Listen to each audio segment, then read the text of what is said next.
Hello everyone, welcome to my Edu World. आज हम आपके पठित पुस्तक 9वीं कक्षा के हिंदी व्याकरण के अंतर्गत संज्ञा के अभ्यास प्रश्नों का आलोचना करेंगे।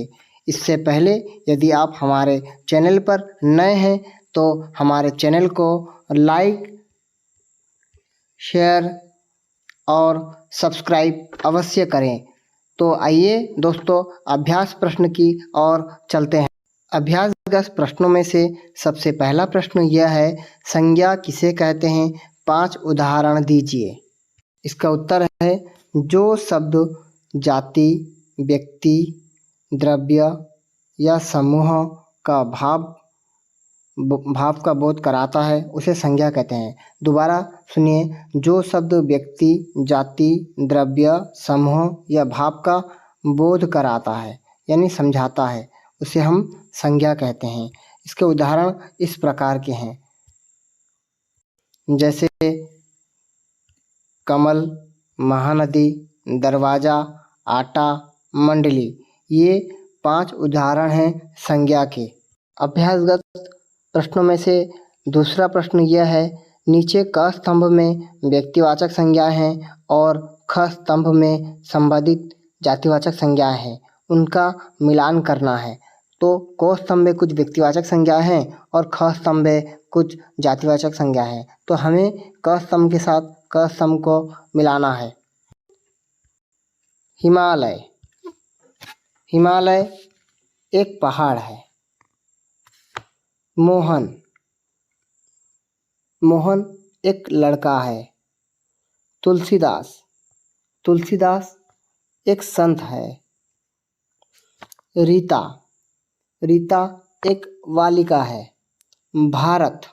भारत एक देश है। चेतक। चेतक एक घोड़ा का नाम है। उच्चय श्रवा यानी ये भी एक घोड़ा का नाम है। गंगा। गंगा यानी गंगा कहने से हम नदी को समझते हैं। 3 नंबर प्रश्न यह है, नीचे क स्तंभ में द्रव्यवाचक संज्ञाएं हैं और ख स्तंभ में संबंधित जातिवाचक संज्ञाएं हैं, उनका मिलान करना है। तो क स्तंभ में कुछ द्रव्यवाचक संज्ञाएं हैं और ख स्तंभ में जातिवाचक संज्ञाएं हैं, उन दोनों को आपस में हमें जोड़ना है। लकड़ी, मेज। सोना, नथ। चांदी, पायल। कांच, चूड़ी। लोहा, कुल्हाड़ी। 4 नंबर प्रश्न यह है, 5 भाववाचक संज्ञाओं के नाम लिखिए, उनसे संबंधित जातिवाचक संज्ञाओं के नाम भी लिखिए। तो 4 नंबर का उत्तर यह है, 5 भाववाचक संज्ञा के नाम लिखना है और उससे संबंधित जातिवाचक संज्ञाओं का नाम लिखना है। उत्तर, लड़का, लड़कपन। लड़कपन, लड़का। साधुता, साधु। मनुष्यता, मनुष्य। गरीबी, गरीब। लंबाई, लंबा। इसके बाद चलते हैं 5 नंबर की ओर। 5 नंबर, नीचे दिए गए शब्दों से भाववाचक संज्ञाएं बनाइए। बच्चा, मनुष्य, काटना, साधु, निकट। तो नंबर 5 का उत्तर यह है, बच्चा, बचपन, मनुष्य, मनुष्यता, काटना, काट, साधु, साधुता, निकट, निकटता। नंबर 6, नीचे दिए गए शब्दों में से व्यक्तिवाचक, जातिवाचक, द्रव्यवाचक, समूहवाचक, भाववाचक संज्ञाओं को छांटकर अलग कीजिए। जैसे राम, बचपन, टोली, सीता, लड़का, लड़कपन, पहाड़, विरूपा, दूध, विद्यालय, भक्त, मधु, विद्यापीठ। ये सारे शब्द हैं, इनको हम जातिवाचक, व्यक्तिवाचक, द्रव्यवाचक, समूहवाचक और भाववाचक संज्ञाओं को एक एक करके छांट के लिखना है।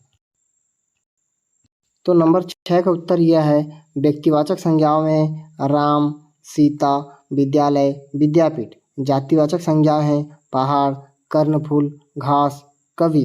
जातिवाचक संज्ञा है दूध, मधु। समूहवाचक संज्ञा है टोली, गुच्छा, भीड़। भाववाचक संज्ञा है बचपन, लड़कपन, विरूपा, भक्ति, अहंकार, शैशव।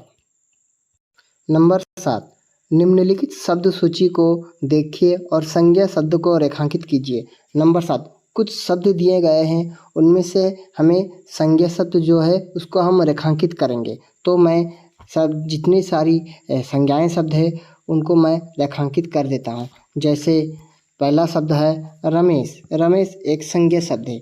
सुग्रीव संज्ञा शब्द।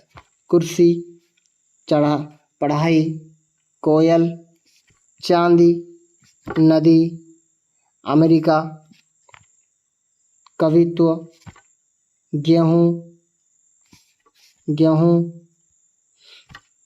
चंद्रमा, काली माँ, पहाड़, पशु, भलाई, जूते, पिटाई, लोग और नेत्र, ये सारे शब्द संज्ञा शब्द है। प्रश्न यह है क्रियार्थक संज्ञाओं का प्रयोग करके 5 वाक्य बनाना है। 5 वाक्य बनाना है। क्रियार्थक संज्ञाओं का प्रयोग करके 5 वाक्य बनाना है।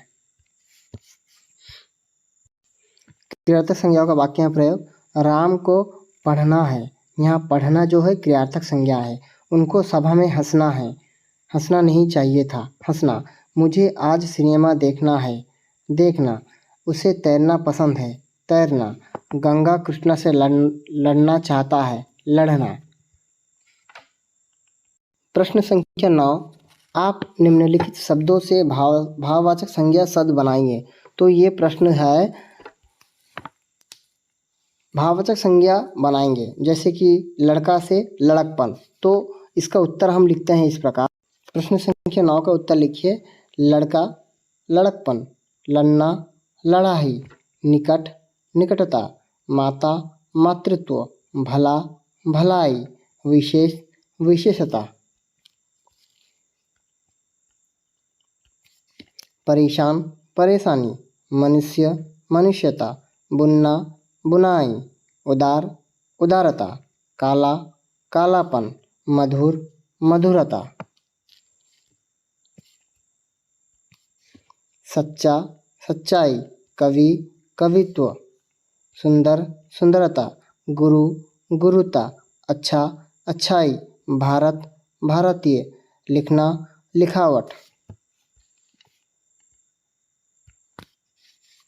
गर्म, गर्मी। शिशु, शैशव।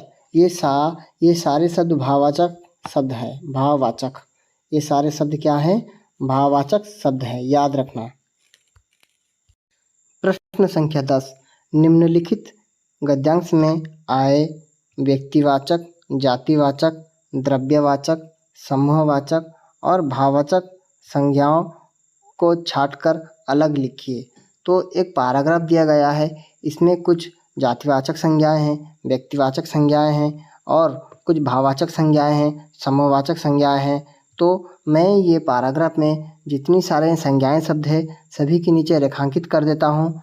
आप लोग इन संज्ञा शब्द को प्रत्येक वर्ग के अनुसार जो शब्द व्यक्तिवाचक संज्ञा में होंगे वो व्यक्तिवाचक संज्ञा में लिखेंगे, जो शब्द जातिवाचक संज्ञा के अंतर्गत आएंगे उसको लिखेंगे और जो शब्द द्रव्यवाचक संज्ञा के अंतर्गत आते हैं और समूहवाचक संज्ञा के अंतर्गत आते हैं और भाववाचक संज्ञा के जो शब्द अंदर आते हैं उसको अलग अलग करके लिखकर कमेंट सेक्शन पर उत्तर दीजिए। गांव के बाहर एक अमराई थी। गांव, अमराई। उसमें एक कौवा और एक हिरन रहते थे। कौवा, हिरन। दोनों में बड़ी दोस्ती थी। दोनों सुबह जंगल में जाते थे। जंगल। वहाँ पशुओं के दल और पक्षियों के झुंड दिखते थे। उन्हें घूमना अच्छा लगता था। वे पहाड़ की चढ़ाई में चढ़ते थे। हरियाली देख उनको खाने को फल मिल जाते थे। आम, अमरूद, बैर जैसे फल।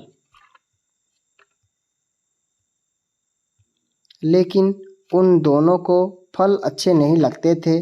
कौवा मांस के टुकड़े या मरी जोंक पकड़ता था। हिरन हरी हरी घास खाता था। दोनों की मित्रता बढ़ती जाती थी। मित्रता। मैंने सारे संज्ञाएं शब्द को रेखांकित किया है। इसका उत्तर आप कमेंट बॉक्स पर लिख कर दीजिए। प्रश्न संख्या 11, निम्नलिखित व्यक्ति, द्रव्य या जाति संज्ञाओं को उनसे संबंधित जातिवाचक संज्ञा से जोड़िए।